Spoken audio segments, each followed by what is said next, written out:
Hola, buenas. Vamos a realizar un tutorial de algunas cosas que tenemos que tener claras antes de conectar a un paciente a ventilación mecánica no invasiva.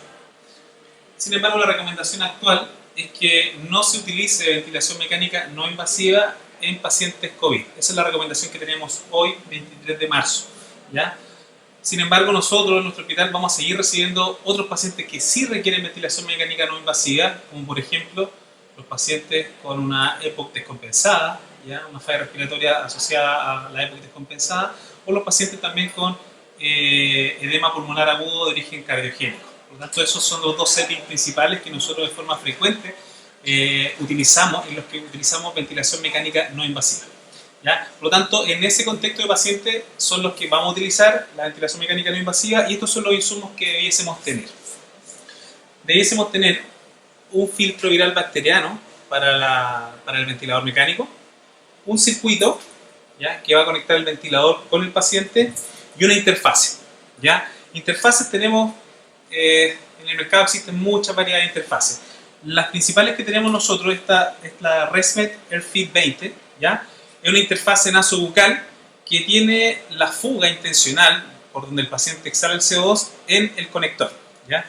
Se conecta de esta forma y ya quedó nuestra máscara semi-armada. ¿Ya? Semi-armada lo digo porque necesita después el arnés para poder conectar al paciente. Sin embargo, también tenemos que tener la consideración que hay otro tipo de máscaras, como por ejemplo esta máscara facial completa, pero esta es una máscara que no tiene fuga.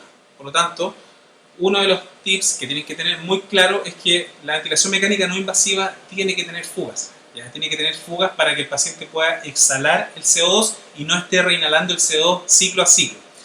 Por lo tanto, ¿cuál es la recomendación? Es que si van a utilizar una máscara sin fuga, como esta, con el codo azul, es que tienen que utilizar un circuito que tenga una fuga, ¿ya?, para poder exhalar el CO2. Las que frecuentemente utilizamos nosotros tienen la fuga en la máscara. Son unos pequeños orificios blancos que están en el codo. Por lo tanto, cuando utilizamos esta máscara, que es una nasobucal con fuga, debiésemos utilizar siempre un circuito que no tenga fuga.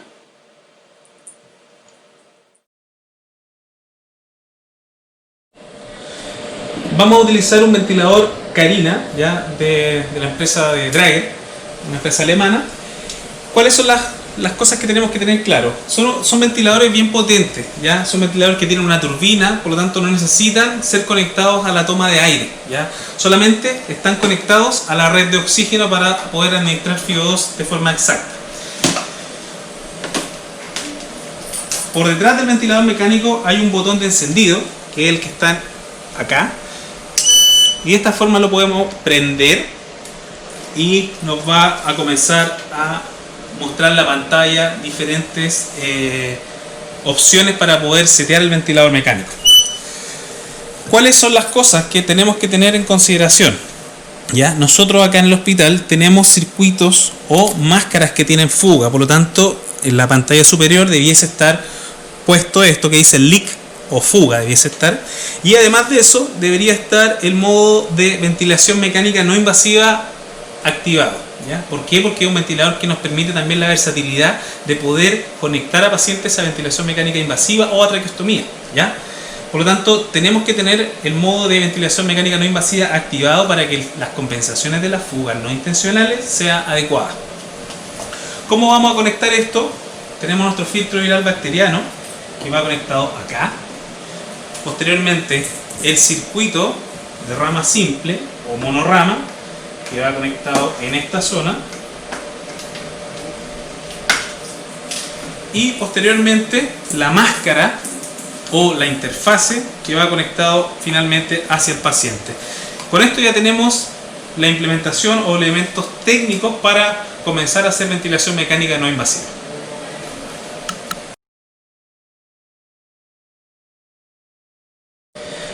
Una de las recomendaciones también es la elección correcta de la talla de la interfase. ¿Ya? Normalmente en la unidad o dentro de las cajas de la interfase viene un pequeño cartón que te permite poder elegir qué tipo de interfase S, M o L va a requerir tu paciente.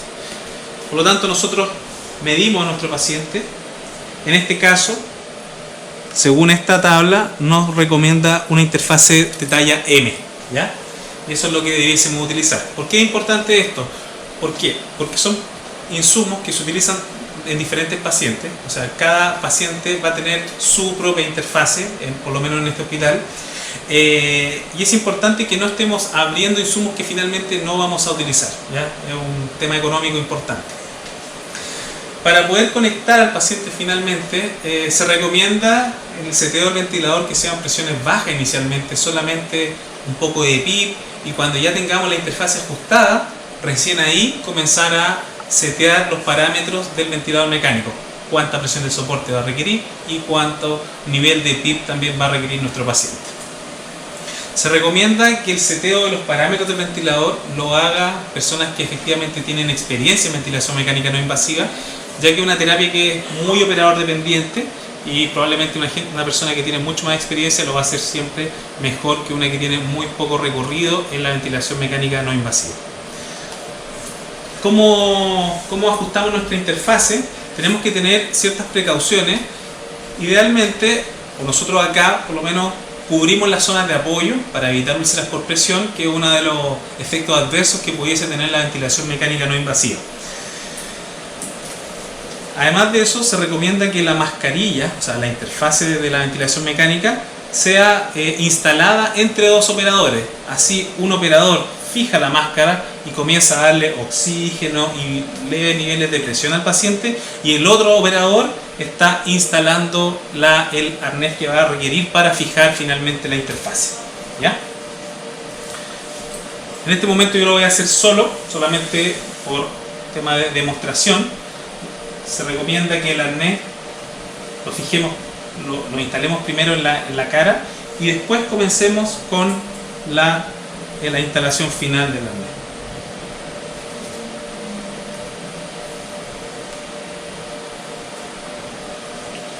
Muchas gracias a la paciente.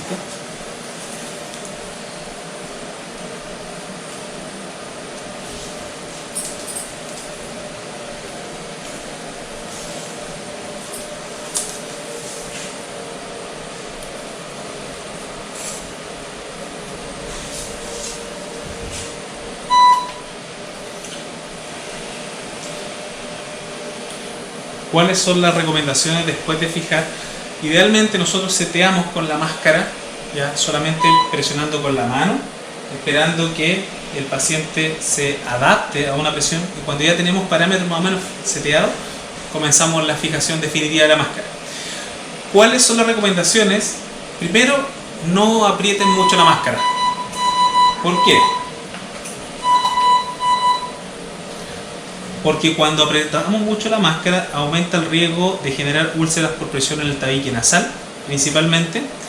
Y la consideración que tenemos que tener es que estos ventiladores están hechos para hacer ventilación mecánica no invasiva, tienen una turbina que es muy potente, por lo tanto, si hay una pequeña fuga, por ejemplo, por la zona del labio, por la zona inferior del mentón, si el ventilador no acusa una fuga excesiva, no es necesario aumentar la presión de la interfase, no es necesario que el paciente esté casi estrangulado para evitar completamente las fugas no intencionales que se producen peri-interfase.